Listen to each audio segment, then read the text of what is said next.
Hi, good morning.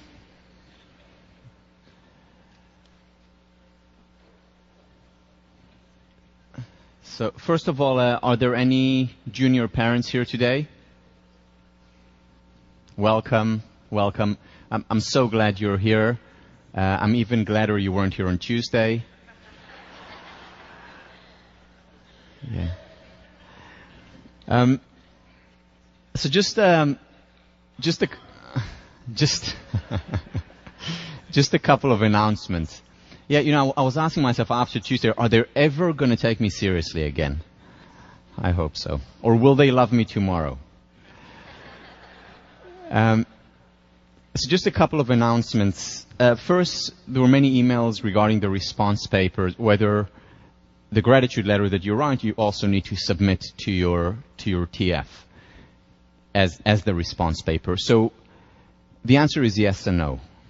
All right, next. Yes, you do need to submit it. However, if the letter is too personal or you don't feel comfortable for any reason submitting it to your TF as well, just send your TF a note saying, I wrote the letter, and we'll take your word for it. And so you don't have to submit it, though. Would be great if you do. The midterm is coming up in a week and a half. So just a couple of words about the midterm. What we've decided to do is to just have a multiple choice midterm. There'll be, I can't remember how many, 50 questions on the multiple choice, and you'll have the 75 minutes to do it. So we will allow for the 10 minutes or 15 minutes to get organized here. It's not going to be a difficult, trying to fool you or to catch you. It's going to be pretty straightforward. I've told you my philosophy about exams during the first class, those of you who remember. In the past, I didn't used to have exams because I remember that I wasn't happy taking exams as an undergrad, and do not do unto others. But then I realized that there was a value to them. Not a value in terms of differentiation, in grades and stuff, not that. The value is that a midterm or a final gets you to sit down and synthesize all the material. So if it was a take-home, you look for the answers where you are and you just get part of it. Whereas with a midterm or final, you sit down and you read everything from lesson 1 to lesson 26. And then that helps you synthesize and hence internalize the material. Because remember what I've mentioned time and again, this class is built around the spiral theory of knowledge. Meaning everything that we talked about in lesson 1, in class 1, is related to class 3, is related to class 7, is related to class 24. Everything is interconnected. And it's when you sit down, when I talk about the material, I know what's going to come 3 weeks from now, and I know the connection. You still don't. But when you sit down and study for the exam, that's when you get to make the connection. And that's when you really internalize the material at a much higher level. So this is why we have it. I know it's not fun. However, I think pedagogically, it is important to sit down and have a run-through, whether it's the midterm and, again, for the final. Again, won't be a difficult one, but do study for it. It will be very straightforward, fact-based. The midterm, as you can imagine, is not about showing creativity. Our goal is that you go over the material and synthesize it. If you have any questions, please email your TFs, and they'll be able to answer, or if not, they'll email me. Okay, so where were we last time? I actually can't remember. I think I repressed the whole lesson. But I was told that I skipped a few things so that I could get to the show at the end. And one thing that I skipped and I want to go back to, after we talked about the body feedback hypothesis. Do you remember the body feedback hypothesis? How you shake your hand, how you carry yourself, the facial feedback hypothesis, whether you smile, you frown. That communicates a certain message to other people who then reflect back to us. And at the same time, we're also communicating to ourselves. Am I confident? Am I proud? Or am I afraid and scared? And very often we need to, as we talked about, fake it till we make it. Because our body, our behavior sends messages to our mind, to our emotions, and affects them. was a wonderful research done by Hammerly and second author Montgomery. Hammerly and Montgomery did the following research. They recruited shy heterosexual men. Recruited them for this study, shy heterosexual men. And the study was run as follows. These men were told that the study was about taking a certain test, and they were invited into the equivalent of William James Hall, and then they were told, unfortunately, we're running behind, so you will have to wait. You will have to wait until the study actually takes place, and in the meantime, here is a waiting room, and there are other people who are waiting for the same test, and we'll come and get you. It may take a while. Sorry, we'll pay you for it, for the time that you have to wait extra. So they ended up waiting in a waiting room, and with them was waiting another person, a female, who, unbeknownst to them, was actually a Confederate, was actually a part of the study. But they thought she was just like them, waiting in line for the study to take place. So they were sitting there for 12 minutes with a woman whose instructions was to strike up a conversation with this shy heterosexual man and to express a lot of interest and excitement about what they were saying. So they were listening and they were asking questions, saying, wow, really? And they were laughing at what they were saying for 12 minutes.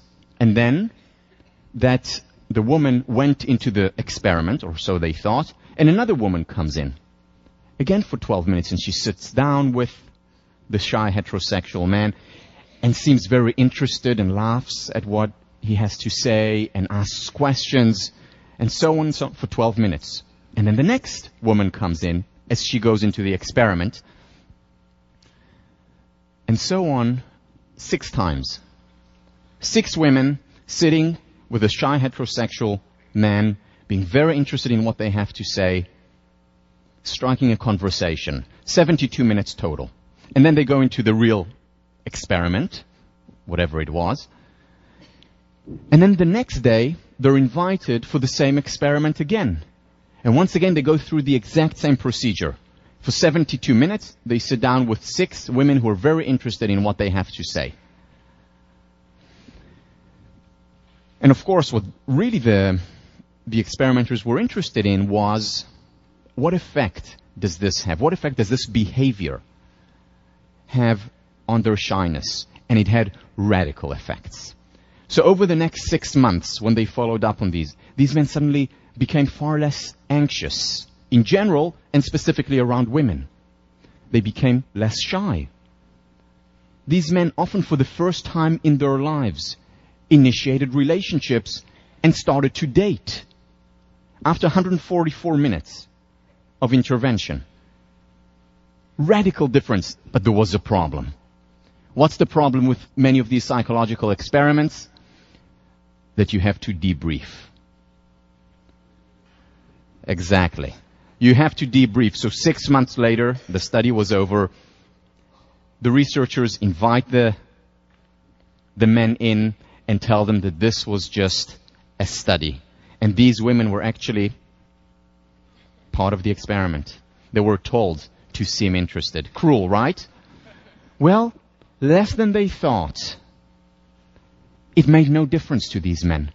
Because by this time, they were much more outgoing. They were doing well with the opposite sex. They were going on dates. They were less shy. It started a positive spiral. It didn't matter at all. 144 minutes changed their lives. As far as the dating was concerned, at least, if not more. Why? Think back to Bandura's work on self-efficacy. Nothing breeds success like success. When they succeeded, they did well. They saw themselves doing well.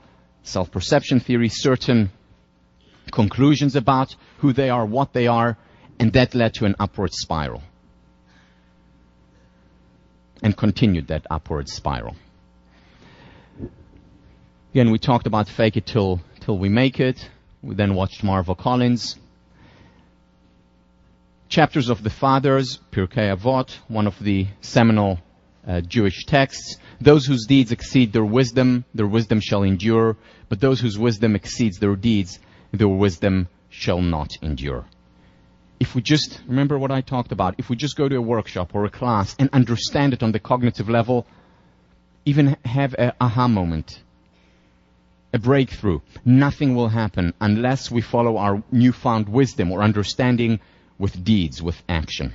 Why? Because we first make our habits, and then our habits make us.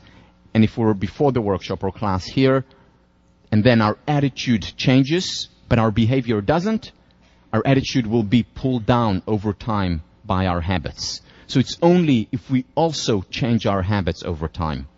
If we start doing things, if we, for example, put ourselves on the line, cope, or if we start doing the gratitude exercise or writing letters on a regular basis or starting physical exercise, arguably the most powerful intervention to deal with anxiety, depression, as well as ADHD. Unless we start doing these things right after, the change is going to be ephemeral. We're going to go back to where we were before. Lasting, permanent change, attitude change has to be matched by deeds, by behavior. Dan Millman, I mentioned him in class a couple of weeks ago, The Way of the Peaceful Warrior, talks about the importance of action and change. He says, quote, "To change the course of your life, choose one of two basic methods. One, you can direct your energy and attention toward trying to fix your mind, find your focus, affirm your power, free your emotions, and visualize positive outcomes so that you can finally develop the confidence to display the courage, to discover the determination, to make the commitment, to feel sufficiently motivated to do what it is that you need to do. Or you can just do it." You know, sometimes easier said than done. However, very often, it's just jumping into the water. Just doing it, taking action, has the same effect as all the preparation, or even a better effect, and leads to an upward spiral.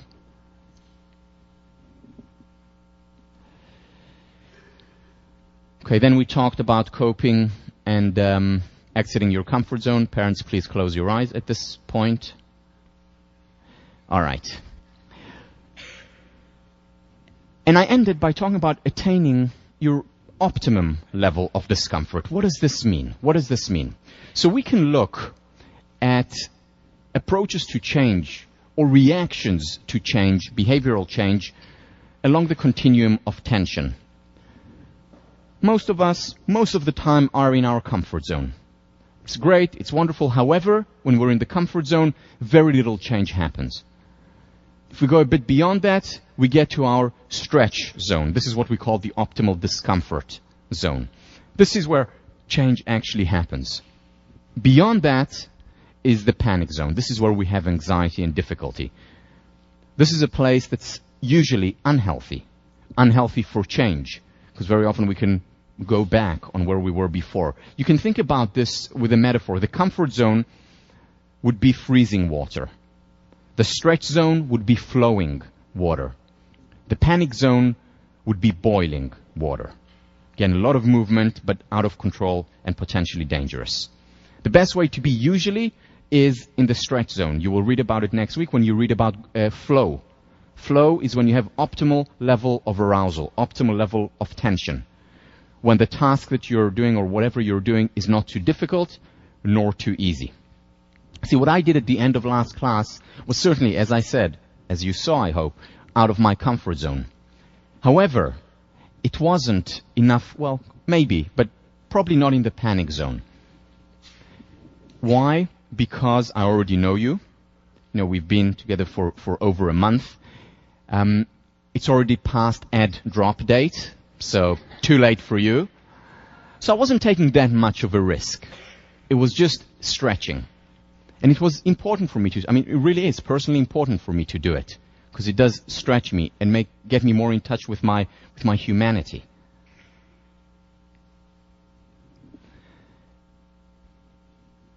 Or for example, let's say you want to start an exercise regime. You realize how important it is. You read the research. You're exposed to that research. You see it really has an important effect. And you start exercising. Well, if you haven't exercised for 5 years and you go out and start running, 8 miles a day, that's a problem. You're overstretching. You'll probably get injured. If you continue sitting in front of the TV or playing Game Boy, that's also not good for change. That's the comfort zone, perhaps, not good. Stretch would be, okay, so let me start with brisk walking for, 2 miles a day and then build it up gradually. Stretch myself, but not too much. Or if you think about starting to give lectures to others, paying it forward in positive psychology or biology or whatever your topic is, and you get anxious in front of an audience, you don't start giving a lecture in Sandra's theater.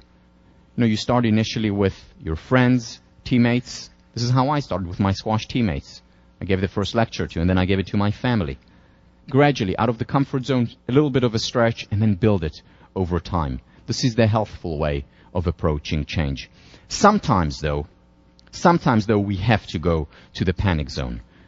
Why? Because some things cannot be changed or almost impossible to change gradually. For example, addiction. If I'm addicted to drugs, it's very difficult to say, okay, well, today I'll have just a little bit less. I'll inject a little bit less today and a little bit less tomorrow. It usually has to be abrupt. And then we're in the boiling realm. Then we're in the panic zone, quite literally at times, which is why we need help. In this area, we need someone to hold us, someone to comfort us, someone to protect us, because it is such a volatile zone and potentially dangerous. But generally, if we want to change, the healthy approach to change would be along the stretch zone. It's impossible to change in theory. I've said this so many times, and yet very often, people who take the class, as you know, many of them do change. Many of them do say, well, my life is better today for having taken it. And other people say, well, I took the class and it didn't make a difference in my life. It was a fun experience at times, the pink shirt and others, but it didn't make a real lasting difference in my life. Almost all, not in all cases, but in almost all cases, it's because there wasn't behavioral change associated with the attitudinal change or with the insights or understandings or recognition. There has to be a bias for action. And that bias for action, just to name a few examples, to increase confidence, we do it by taking risks, not by talking and thinking about or standing in front of the mirror and saying to myself, I have a lot of confidence, I have self-esteem, I'm great, I'm terrific, I'm gorgeous. Not enough. How do we reduce stress in our lives? And we'll talk about this next week. By simplifying, by doing less rather than more. And we'll talk about how actually doing less at times doesn't just lead to more happiness, it also leads to more success, more creativity, as well as productivity. But we can't reduce the stress in theory. Chipping away through the gratefulness, creating more positive channels, becoming more of a benefit finder over time. It takes time, doesn't happen overnight. The nice thing, though, is that when we're afraid, when we think it's too much for us to take certain action, we can use our internal simulator. Remember, the mind doesn't know the difference between the real thing and the imaginary thing. And if we imagine something, if we, in the CBT language, if we engage in exposure, either through the imagination or through actual action, when we engage in exposure, over time we become more confident. Which is, as I told you, what I do, preparing for lectures, seeing myself doing it in my mind's eye, and the mind doesn't know the difference between the real and the imagined, and over time we become more confident. It's a good start, it's not enough, but certainly goes hand in hand and a very useful technique to explore and to try. So all this is well and good, and I'm sure some of you are thinking about it, and actually some came after class last time and talked to me about it and said, okay, so we know action is important, but there's a problem. And the problem is that I don't, or many people don't, have enough discipline to engage in this action, to get out and run 3 times or 5 times a week. We're lazy. It's much more fun playing with our Nintendo than going and doing yoga for an hour, at least initially. So I don't have enough discipline for change. I just want a quick show of hands here. Be honest. Put up your hand if you believe that if you had more self-discipline, now you may have a lot of self-discipline or very little self-discipline, but if you had more self-discipline, you could potentially be happier and or more successful if you had more self-discipline. Be honest. I mean, my hand is very much up. Okay, so it's most people think that. So I have good news for you and bad news for you. I'll start with the bad because I like finishing on the positive. So the bad news is you ain't going to get any more self-discipline. What you have, what you got, and what you will get. That's it. Sorry. Tough luck. Most people, overwhelming majority of people, think that they need and want more self-discipline and believe that they don't have enough. And most, just about all people, cannot get any more self-discipline. Nature, that's it. So that's the bad news. The good news, it's actually not that important. Neither for success nor for happiness. You can be more successful and happier with the self-discipline that you currently have. How? If you change your focus from relying on self-discipline for bringing about change to introducing rituals. Changing your focus from self-discipline to rituals.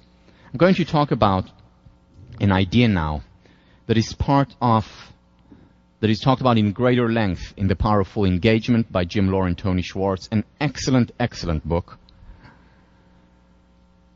And what they're talking about is essentially a paradigm shift. A paradigm shift where we need to stop trying to get more self-discipline because that in and of itself is not enough for success, for well-being, for change. And it's because people rely on self-discipline for change. That's the reason why most organizational as well as individual change efforts fail. So let me share with you a fun study. This was done by Roy Baumeister, one of the leading social psychologists of the 20th and beginning of the 21st century. Great researcher. Here is what he did. He brought in a group of people, each individually.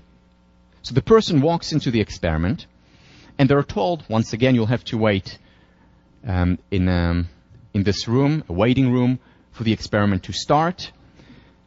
So the person sits down. There is a table right next to that person. And on the table, there's a bowl. And in the bowl, there are freshly baked chocolate chip cookies. Just came out of the oven. Smell the aroma engulfing them, like in those cartoons going into their nose. Phenomenal smell. They're sitting there next to the chocolate chip cookies that are in a bowl. The experimenter puts it down and says, I'll come pick you up in about 10 minutes for the experiment. They walk out, and as they're walking out, they tell them, oh, and just, by the way, these chocolate chip cookies, they're for the next experiment, so if you don't mind, don't touch them. So you're sitting there, almost dying, but you're not touching it. And 10 minutes later, the experiment does come in, takes you to the experiment. The experiment is a very difficult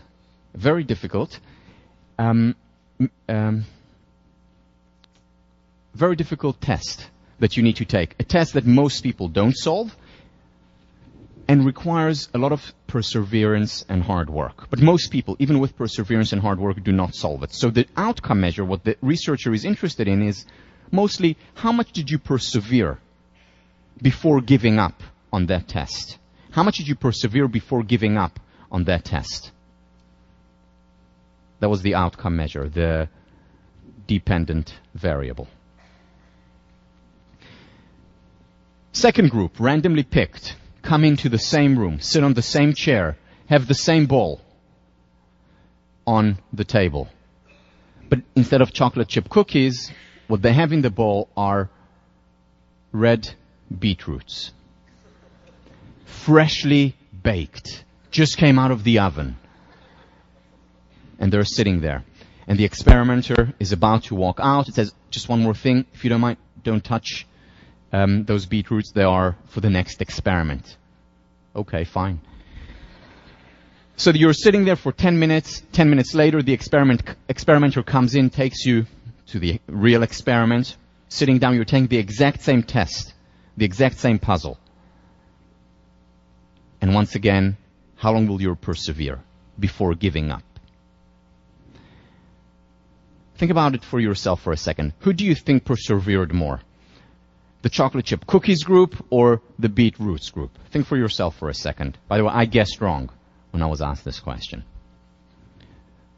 Okay.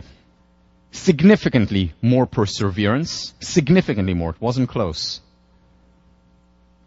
The group that had the beetroots persevered a lot more. Why? When Baumeister wanted to understand the mechanism, and he did some more experiments to explain the mechanism, it's because the chocolate chip cookie group had used self-discipline not to touch.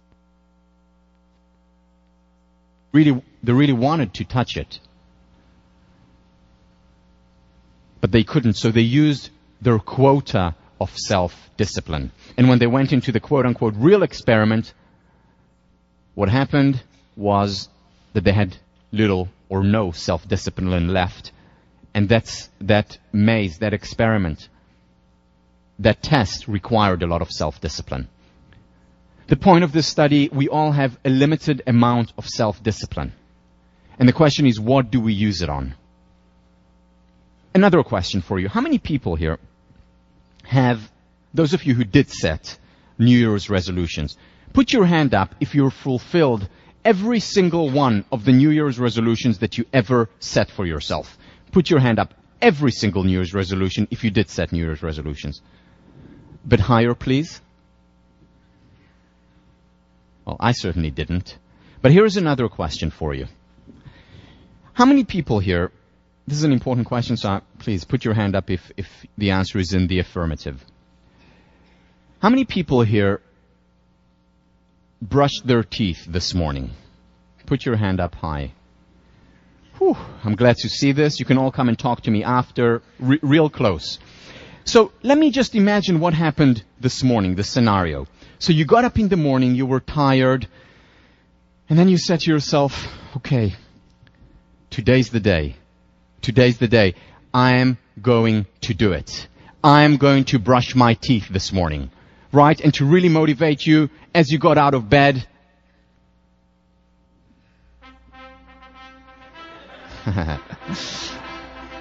Here I come, Rena. Here I come to brush. And you brush your teeth, right? Today is the day. Because I have 15:04. I'm going to brush my teeth. Yes! No, of course not. You rolled out of bed, barely alive. You probably don't even remember that you brushed your teeth because you were asleep still. Now, why? Why did everyone, I hope everyone, brush their teeth this morning, whereas no one person out of more than 600 students fulfilled their New Year's resolutions? Why? Because New Year's resolutions rely on self-discipline. Brushing our teeth relies on a ritual. We do it every day. It's automatic. Now, there are rituals. We know brushing our teeth is important, and people won't talk to us if we don't. But we also know that physical exercise is very important. And yet most people in the world, not at Harvard, but in the world, don't do physical exercise and pay a very high price for it. It always amazed me when people used to comment on my incredible self-discipline when I was a squash player. It always used to amaze me because I don't see myself as a person with self-discipline. You know that we don't have chocolate chip cookies at home. And if we do, Tommy hides them. Because if they were there, they would disappear 2 minutes later. Zero self-discipline when it comes to these things. And yet, with squash, I did have what people thought, and what I thought for many years, self-discipline. Because I would get up in the morning and go for my run. I would then go to school, and after school, straight to the courts, have a session with my coach, regular session with my coach, then play games, matches, and then, as you can see, went to the gym and worked out. Every single day. And then I went home, did my homework, and went to bed. It was a ritual. That is what athletes do. They have rituals, which is why they're able to maintain what seems from the outside such high levels of discipline. At times superhuman. It's not. It's rituals. Jim Lohr and Tony Schwartz. Building rituals requires defining very precise behaviors and performing them at very specific times, motivated by deeply held values. Let me give you some personal examples. Physical exercise, deeply held value for me, has always been, and especially now when I know the research, the data on physical exercise. So I have a ritual. 3 times a week, between 30 and 45 minutes, I run. And after that, do my stretching. I know how important yoga and meditation is for me. I have a ritual, and I do it. First thing when I wake up in the morning, a few deep breaths. We'll talk about it more after break. It's a ritual. Every time when I teach here, every time when I get up in front of the audience, I run before. This morning, I ran. On Tuesday, I ran twice as hard. Why? Because it releases anxiety. It helps me. Globally, generally, and specifically for the class. Another very important value for me. My wife. Our relationship. See the movie, Hitch? Fantastic movie. It's a very important value for me. And therefore, my wife and I have rituals, and we have 2 ritual dates a week. Now, when people hear it, they say, oh, come on, where is the spontaneity in love? Well, there is a lot of spontaneity in terms of what we do during these dates. But the dates are set in stone. And if I'm traveling, or my wife is traveling, and we miss a date, we make up for it after. Why? Because if we didn't have this ritual, then we'd have 2 dates a decade, as opposed to a week. And a deeply held value for both of us is our relationship. In our modern world, where there are so many conflicting demands on our time, rituals are not just important, they're absolutely necessary if we're to do the things that are important for us, that we care about. Other examples of rituals. Writing a thank you note. Once a week, once a month, making a gratitude visit. Once a month, or once every 2 months. Doing the gratitude exercise on a daily basis. These are rituals that we can introduce and can actually make an important difference. We also have a ritual dinners with the family as a whole. So every Shabbat dinner, Friday night dinner, we have together with the family. It's a ritual. It's a wonderful ritual. During the week, we also have days when we're together, because family is an important value to us.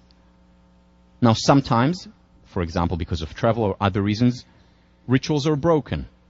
Then you can make up for it later. There can also be negative rituals. 3 hours of not checking email. I know it's hard, but it's an important ritual. And we'll talk about the effect of having our email on constantly. Because when we're constantly connected to technology, we're often disconnected from the important things in our lives. We'll talk about that after break. Rituals, introduce rituals. One of the fears that people have when they hear about rituals is that they say, well, that will take away from my productivity, and if not productivity, creativity. Not so.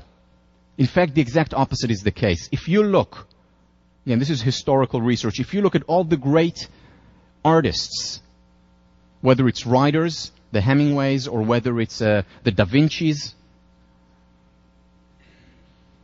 they had a ritual in their life, and the ritual was, for example, from 7 to 10 a.m. in the morning, I write, no matter what. 6 to 10 at night, if I'm more of a night person, I paint. They had rituals, and it's because of these rituals that they were able to be creative, because then they could think about their subject material as opposed to a million other things. Well, maybe I should be doing something else, and there are other distractions. No, there was a ritual. That's what I did now. Almost mindless getting there, just like we brush our teeth. But when they were there was space, openness to be creative. Now, the key is to give yourself time to create the ritual. You see, maintaining a ritual requires some self-discipline, but not a lot. Creating a ritual requires a lot of self-discipline. Once again, because we go back to our old habits. Let's do a quick exercise. So why don't you take your hands and just fold them. Fold your hands for a minute.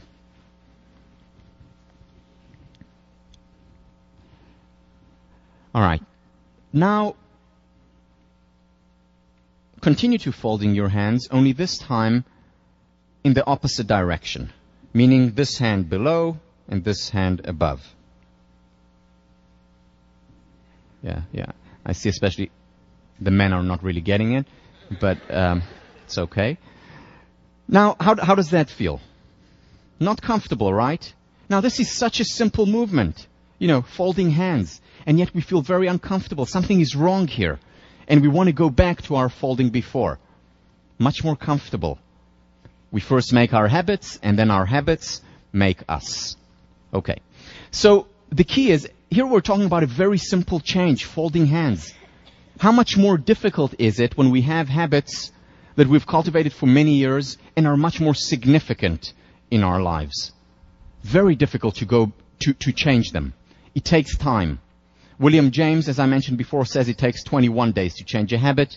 Lauren Schwartz, in their book, The Powerful Engagement, talk about 30 days to change it. And of course, it depends on what habit.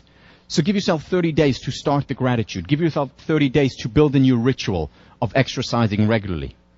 And the key is to give yourself no more than 1 or 2 rituals each 30 days. Why? Because as we mentioned earlier, it takes a lot of self-discipline to create a ritual, and we don't have much self-discipline. Which is why when we have a list of 10 changes that we want to introduce in our lives today, we end up doing none. We end up doing none. Because we're overextending our self-discipline and we break down.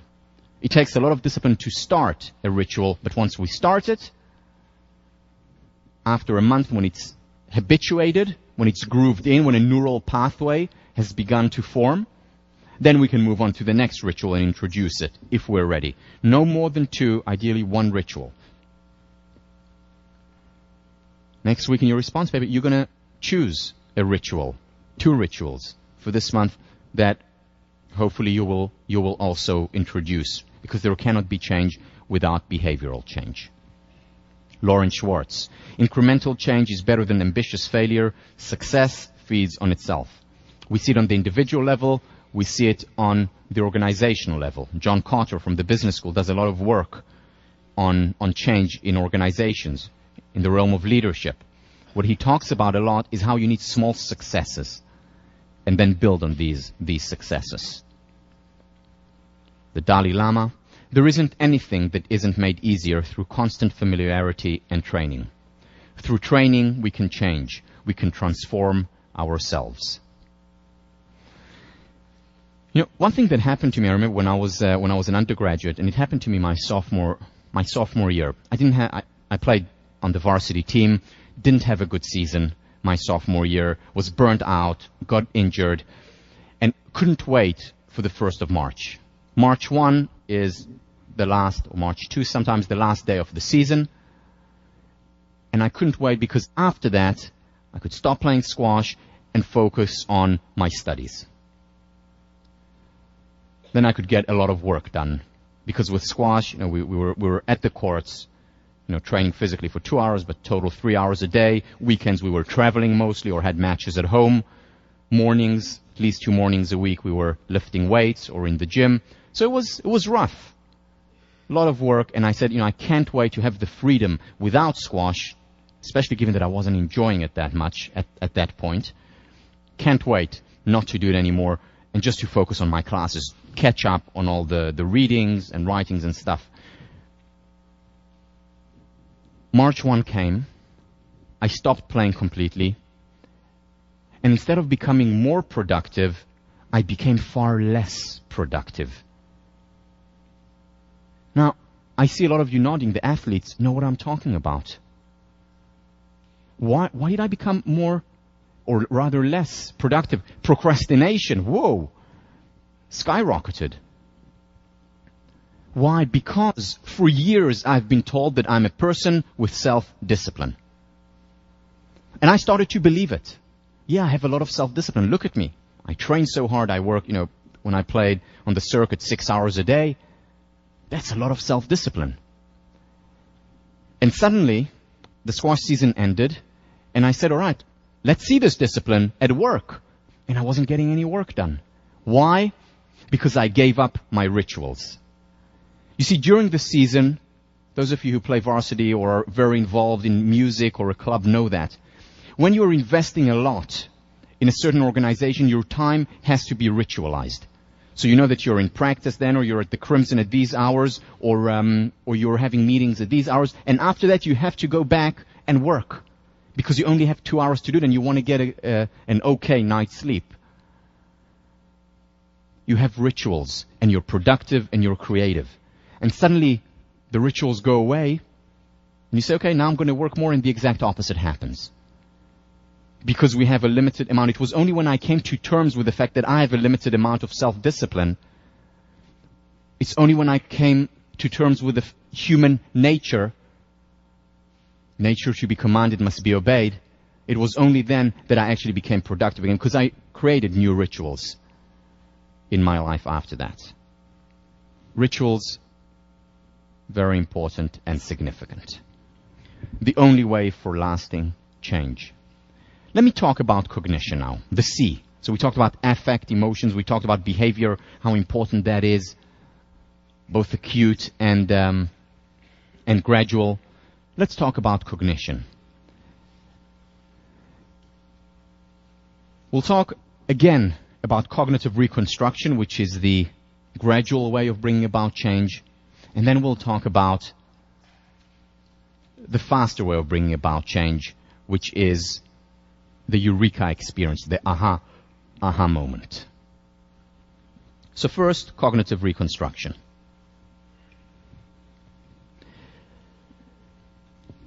As we mentioned before, an interpretation is a neural pathway. If I interpret the world as a fault finder, the fortified neural pathways in my brain are the negative ones. There's an experience, and I go immediately to the negative interpretation, and that gets reinforced over time.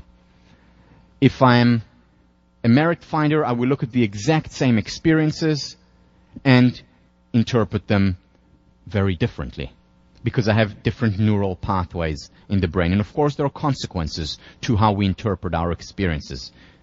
Not necessarily as things happening for the best, but as a benefit finder, I changed that. As a benefit finder, looking more at the positive with each experience. Now remember the study on the identical twins and how much genes actually matter. But they only account for 50% of the variance. So here is a story that's told in many intro to psych textbooks. And it's about twins who were raised in the same home, and their father was abusive toward them, toward their mother. He was very often drunk, very often on drugs, and really an awful, awful childhood. The worst you can imagine. And these twins grow up in that home with that father, and they go off, they leave the home, run away from home later on in life, and they reach the age of 30. And then at the age of 30, a psychologist who's doing research on twins goes and visits them. And he goes to the first twin, and what he sees there, the twin is in a relationship, he's abusing his family, very often drunk, very often on drugs. Then the psychologist is able to find him in a moment of soberness and says to the twin, "What's going on? What are you doing? What's happening here?" And the twin, who knows that the psychologist is doing research on the effect of genes and the effect of upbringing says, you know my father. I mean, you know the kind of childhood that I endured. How do you expect me to be any other way? And the psychologist who knows the effect of upbringing shrugs. And then he goes to the second twin. The second twin happens to be the exact same age as the first one. He goes to the second twin, also 30 years old, walks into the house and cannot believe his eyes. Such peace, such equanimity, such love between him and his wife and the kids. He's doing well in his career, doing well with his family. He comes back again after a while. See, maybe that was a fluke. Maybe he's putting on a show. But no, it's the real thing. Phenomenal family life, phenomenal professional life. And he goes to him and says, in disbelief, how? Now, that twin also knows that he's doing research, and he says, what do you mean how? You know my father. You know how I was raised. You know what he did to us. How do you expect me to be any other way? I know how much he hurt us. How do you expect me to be any other way like him? Same experiences, monozygotic twins, same genes. Radically different interpretation. One continuing the hell that he endured as a child. The other creating a heaven. All because of interpretation. What do you do with it? Well, I have no choice. This is the way I was raised. This is the model. Passive victim. The other, I'm not going to be like that. I'm not going to be like my father. Active agent. So much of it is a matter of interpretation. Happiness, well-being, as we've mentioned many times before, is not so much contingent on external circumstances, not so much contingent on our status or the state of our bank account. It's contingent on our state of mind. The thing to remember, though, is that there are no shortcuts, unfortunately. There are no quick fixes, unfortunately. If there were, I promise you, I would have told you. If I find out next week about a shortcut, even if it's over spring break, you'll get an email from me. But I don't think there are. And very often the hope of finding a quick fix leads to more unhappiness. Here are some examples of cognitive reconstruction. This is work done by Tomaka on whether we perceive an activity as a challenge or as a threat, because we can perceive the exact same activity and cognitively reconstruct our understanding of it. So let me give you an example. When after being thrown out of Cambridge, I applied for PhD programs. One of the programs I applied to was here, was hoping to get in. And when I got in, wanted to come back, because overall I had a very good experience here as an undergrad, with all the difficulties and hardship. I was glad, wanted to be back. And when I got in, I suddenly became a little bit concerned, because I said, I experienced a lot of anxiety as an undergrad. A lot of anxiety as an undergrad. And I said, I don't want to relive that again. Maybe I should go elsewhere. And then I turned it around and I said, okay, instead of looking at Harvard as a threat to me, to my calm, I'm going to look at it as a challenge. And my challenge became explicitly, I wrote it in my journal, wrote about it, thought about it a lot, explicitly. My goal over the 6 years that I got my PhD was to maintain calm, because I said to myself, if I can maintain calm at Harvard, I can maintain calm anywhere. And I worked on it. I really worked on it. And it became a challenge. And just that change helped me get so much more out of my experience here as a graduate student. Even through the hardships, the generals and the failures and the anxiety. But overall, a much better experience. Recently, I just did it. So, once in a while I travel right after class. So 3 weeks ago, I traveled to Florida.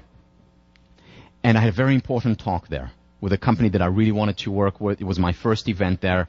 company that I cared about, that I think is doing fantastic things around the world, and I really wanted to do well. And I felt a lot of anxiety before that talk. And then I cognitively reconstructed it. I said, okay, it's anxiety-inducing, permission to be human, experience the experience, but let's look at it as a challenge. That I have this wonderful opportunity to speak to such a great company, such wonderful people. I'm going to make the best of it. Turned it from a threat into a challenge, into an opportunity. And that made a big difference in my approach to it. Think about areas in your life. What is it? Is it a play you want to try out for? Is it someone you want to ask out? Is it speaking up in section?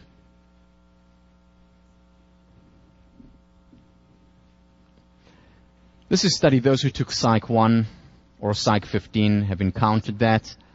The work of Schechter and Singer back in the early 60s. Today they would never be able to get this past the ethics committee, just like Milgram wouldn't have been able to get his study passed. Here is what they did. So they brought people into the experiment and injected them with epinephrine. Epinephrine arouses the body. It shots of adrenaline. But they thought it was just vitamin C. They didn't know it was epinephrine. And then they were sitting in the experiment, waiting for, again, the real experiment. They were sitting in the waiting room. And while they were sitting, they were asked to fill out a questionnaire. Now remember, they just got a shot of adrenaline, but they didn't know that they got a shot of adrenaline. So they're sitting, filling in a questionnaire, and in the first condition, the questionnaire had very provocative questions, to say the least. For example, one of these questions was, so how many men did your mom sleep with before she got married to your dad? That's one of the questions. You know, they would never be able to get away with this study today, but, you know, back in the 60s. So they were answered this. Now next to them, there is a Confederate, someone whom they don't know is part of the study, and this guy is going ballistic. How dare they, really getting angry, and then you get angry too. And you get even angrier than the control group who went through the exact same thing except for the fact that they didn't get the injection. So what they did was they saw their bodies as getting very aroused, and they interpreted this arousal as, oh, I must be really angry. And they really did get even angrier than they would have. I mean, they got angry in the control group as well, but less angry than those who were injected the epinephrine. Now, second condition. Also injected, had a questionnaire without any provocative questions, and next to them there was again a Confederate whom they thought was also doing the experiment. And that Confederate found, by happenstance, a hula hoop on the floor and started to shake it, and dance and, was going crazy there and happy and laughing. And the person who was just injected the epinephrine went wild. So happy and joyous, much more happy than the control group who were in a room with a person dancing with a hula hoop but did not get the injection. In other words, he interpreted the raise in adrenaline, oh, I must be really happy now. And they were really happier. In other words, very often it's the interpretation, in this case, of a physical symptom that determines what we will feel, joy or anger, because they're quite similar. In both of them, there is an adrenaline rush. So how do we interpret a situation as arousal or as euphoria or as anger? Here's another study. This is done by Lee Ross and his colleagues.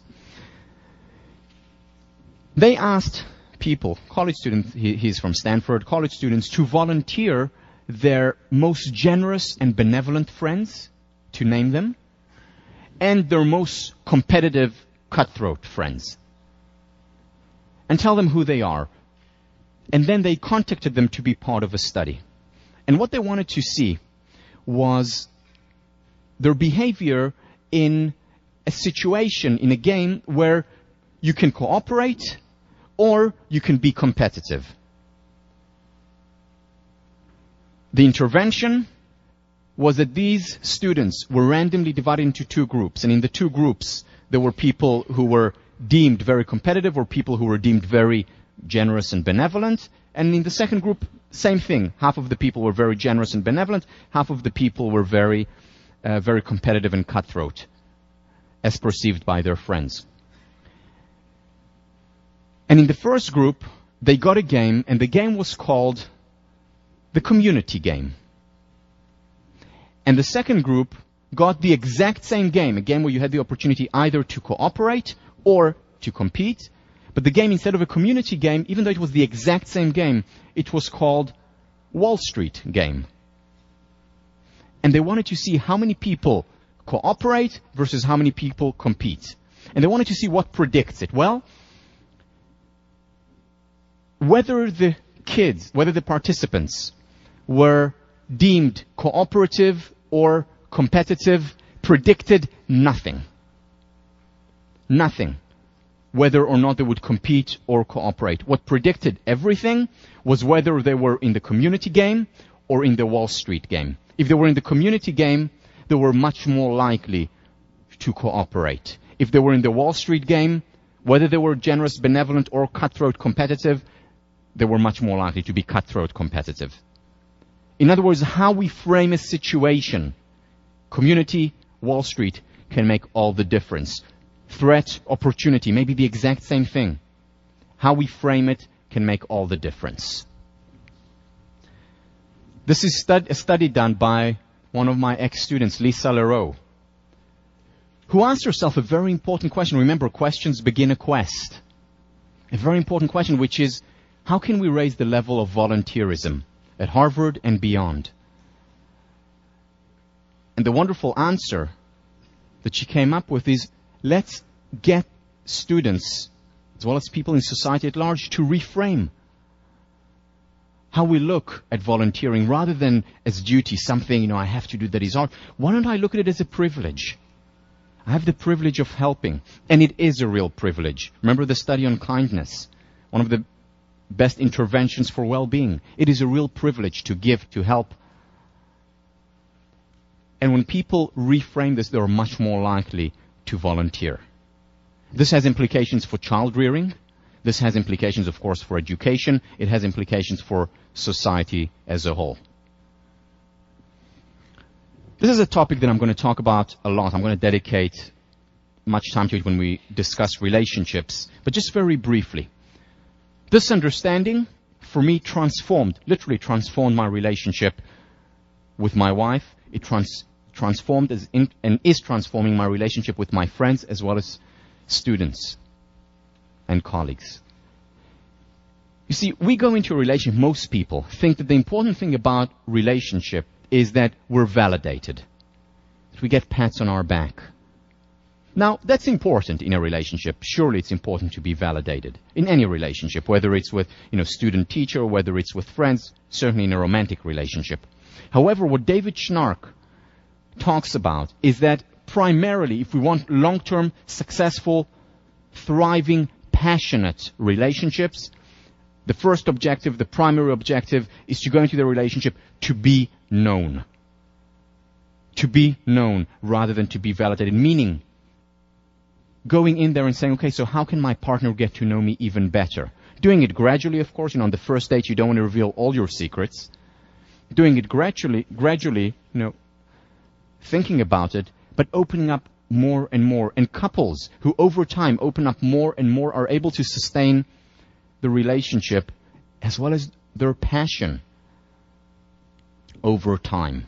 And again, I'm going to talk about it much more. I'm going to devote 2 classes at least to relationships. This is going to be one of the central pillars of successful long-term relationships. Also with students, the same applies. When I initially started to teach, I really wanted the validation from the students. So how can I have my students perceive me as a good teacher? I want them to like me. And, that's important for everyone. We all like to be liked. However, when I switched my focus, and I said, I still want to be liked, but my main focus is I want my students to know me. I want them to know the topic that I'm most passionate about in the world. That really changed a lot. It It was no longer to be validated, i.e. to appear perfect, but it was to be known as a human being, of course, permission to be human. And that actually improved my teaching a great deal, and I enjoy it so much more because there's so much less pressure on us in a relationship, any relationship, when we go in with the intention of being known, of expressing rather than impressing. We can feel so much lighter. And the wonderful thing is that it also makes the relationship so much healthier. But again, much more on that because it's so important topic. We talked about this a lot. How do we perceive failure? As a stumbling block, as a catastrophe, or as an opportunity, as a growth experience? And that can make all the difference. We'll talk about it after spring break when we discuss perfectionism and the fear of failure. And finally, the study that you read by Ali Crum and Alan Langer. So just to give you a little bit of background about this study, and I will briefly mention it because hopefully you've read it already. Ali Crum was my student since her freshman year. I was her TF when I taught with Phil Stone, and then I was her thesis advisor with Alan Langer. And this was the topic of her thesis. When Alan Langer came up with the idea for the thesis, and she told Ali and me, this is what I think would be a very interesting study, I took Alan aside after the study, after the meeting, after Ali went away, and I told her, Alan, I don't think it's fair. I don't think it's fair that Ali will do her thesis on it, because the thesis is it's a very tough experiment. You'll hear about it if you haven't read about it in a minute. It will take a lot of time from her. She's not going to get any results. Now, you can write a senior thesis with getting a null result, without getting a result. That's okay. But I said, why waste her time, her senior year? And she said to me, it will work. I said to her, no, it won't. And boy, did it work. I've learned since then not to argue with Alan Langer because she has ideas that you would never think work, but they do. Like the study we mentioned with the 1979 going back to 1959, or with the eye test being simply in a flight simulator improves your eyesight. Again, ideas that seem fantastic, but she proves them right. So the same happened here with this study. The study was that Ali went to hotels and worked with the ladies who were cleaning the hotels. And she went to them, to two groups, and told both groups the importance of physical exercise. And she said, this is, something brought to you by your hotel, just to show you, to help you how important exercise is. And then she tested them on all these physical measures, whether it was body fat, blood sample, how much fat they had in their blood, weight, psychological measures, depression, anxiety, and so on and so on. And what she did was, to the one group, she just left them after all these tests. The second group, she said to them, and this was the intervention, the work that you're doing is actually physical exercise. And she calculated how much calories it takes, to pick up sheets, to go like this, and then to put it on the bed. How much calories it takes to actually vacuum. She estimated all those things. And then she gave them the statistics of how many calories you should expend a day doing exercise. And she said, what you're doing is working out, actually. This was the intervention. And she went back 8 weeks later. 8 weeks later, she ran the exact same tests again. And some of the results that she found, some of them are in the article, others are not. Blood pressure decreased significantly. The fat in the blood decreased significantly. Body weight after the 8 weeks for the intervention group, not for the control group. Control group, no change over that period. Body weight decreased significantly. Their self-esteem went up. Depression levels went down. Anxiety levels went down. And energy levels went up. All as a result. Now, she asked, did you do anything differently? Are you exercising more than you did before? No difference between the control group and the intervention group. The only difference was perception. Now, they may have worked harder. We don't know. It may be just the mind over body. We don't know. But the fact is, because they reframed, they reconstructed their experience from a chore. I have to, clean 30 rooms a day, to this is exercise and it's good for me. That made all the difference, physically as well as psychologically. Here is an example of acute change. This is change that happens like a sledgehammer, and this is the eureka experience. There's a lot of talk, a lot of research, a lot of interest in this area of the eureka experience, the aha moment, the insight, so valuable, so important, and there is much misunderstanding about it. Because people think we suddenly have this insight. Not so. There's a whole process involved. And the process begins with immersion. This is when we prepare for the insight. This is when we learn. Howard Gardner has done a lot of work on extraordinary individuals throughout the world. And what he found is that generally, for people to become experts in a field, to become capital C creative in a field, they have to have invested in it at least 10 years of very hard work. This is the preparation. This is when you immerse yourself in the material. Look, for example, at Beethoven. Those of you who listen to his music and know the trajectory. Symphony 1 and 2, Mozart. Sounds very similar to Mozart. Third Symphony, Eroica, it's Beethoven. He immersed himself a great deal in the music of the day, studied it, learned it. And then, after many years, was able to become Beethoven and creative and transform the whole field of music, being one of the first romantics.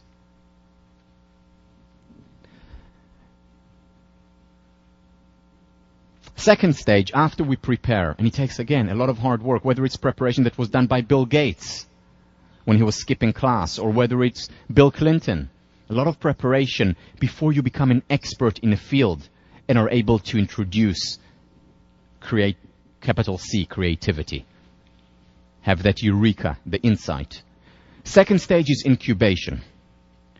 And you sit with all the creative individuals. After you immerse yourself in an area, you do nothing. You just allow it to marinate. For example, it's no coincidence that we get some of our best ideas in the shower.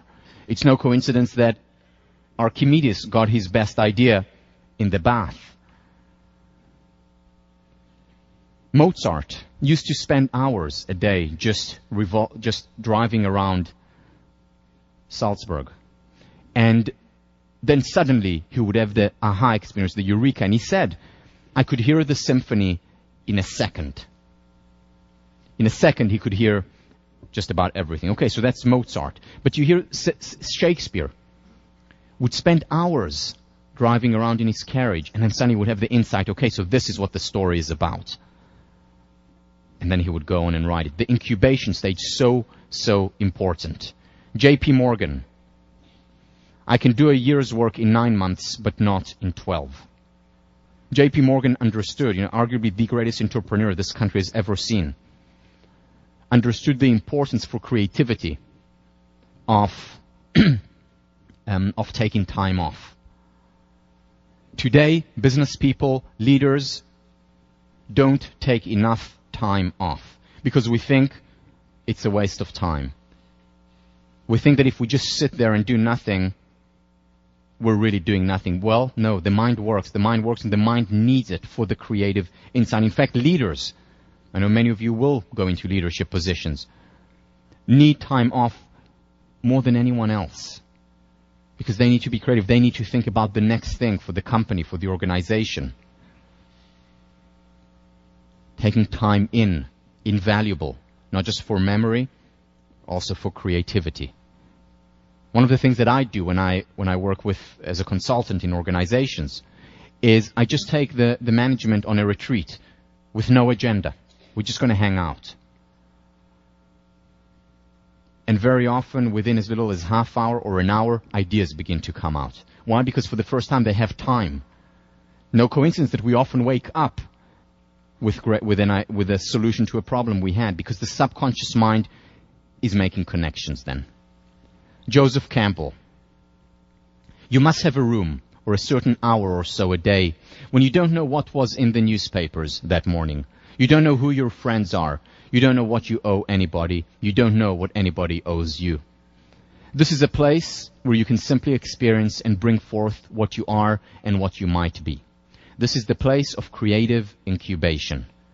At first, you may find that nothing happens there, but if you have such a sacred place and use it, something eventually will happen.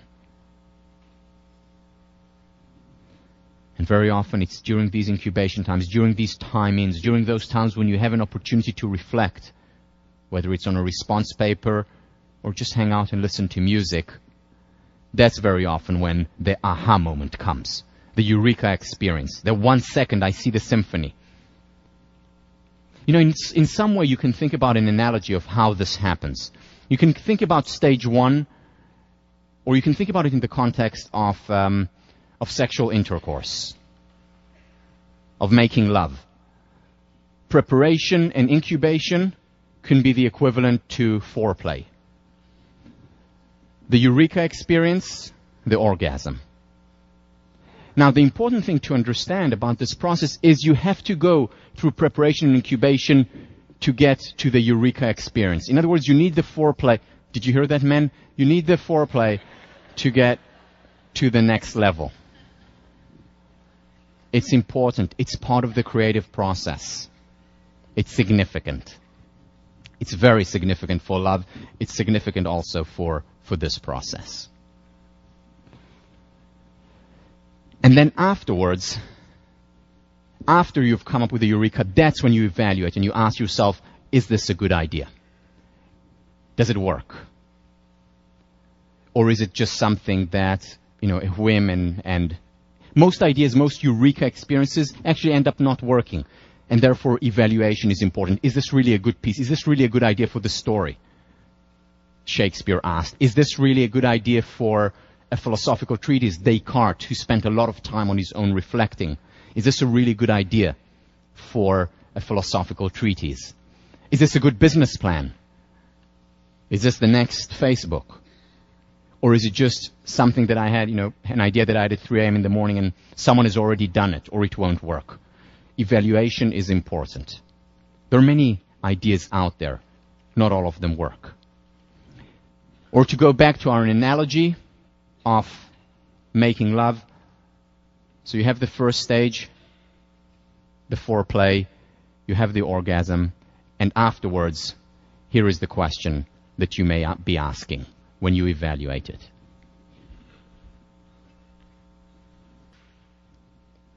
The Shirelles. The Shirelles. Actually, my favorite group. Really. My daughter's name, some of you know, is Shirelle. And we were looking for a name that would make sense in Hebrew as well as in English. And my wife came up with the name Shirelle, and which means in Hebrew, Song of God. And then you have the Shirelles. So it was just, when we found out that, it was just the perfect name. You know what I love so much about it? You can see, you know, the naivete in the dance. I love that era. Just love it. Just love it. Anyway, go on YouTube and do the Shirelles. You'll see other songs by them. So this is when you evaluate. We're almost done. This is when you evaluate. Is this something that will last? Is this something that is real? A really good idea, a really good relationship, for example. And after that, and this doesn't have a parallel to lovemaking, you elaborate. You elaborate on the idea. So you write out the symphony. This is when you write out the treatise. This is when you make the business plan. When I put together this course, I went through this process. So I started off by preparing. So even though I had very good preparation before, you know, I studying for the generals twice, teaching with Professor Philip Stone, I was his TA twice, TF. Even though I studied social psychology for many years and had read, I took time off where I immersed myself in positive psychology material. I read the Handbook of Positive Psychology, which is a very good weapon to use. If anyone comes close, you can just throw it at them. It's about this big, but very good. I read hundreds of academic journal articles. And then I took time off. And during that time off, I talked about positive psychology, but I didn't work in positive psychology. I had conversations with my wife, with Phil Stone, with my brother about this. And that's when the eurekas came. That's when the insights came. And I said, okay, so this is how the course is going to be built. This is the spiral. Then I had the idea of the PPEO, Post-Peak Experience Order, as an idea, aha moment. And afterwards, I evaluated. I evaluated myself. I evaluated by talking to other people about it to see if it works. And then I sat down and spent hours and hours and hours writing out the lectures. All my lectures are written out. Now, obviously, I don't read them. But in preparation, when I prepare for the lectures, I do read them a few times. That was the elaboration. That is the creative process, whether it's of putting together a class, of putting together a great organization, of writing a great book, or of creating a great relationship. I'll see you next week. Have a wonderful weekend.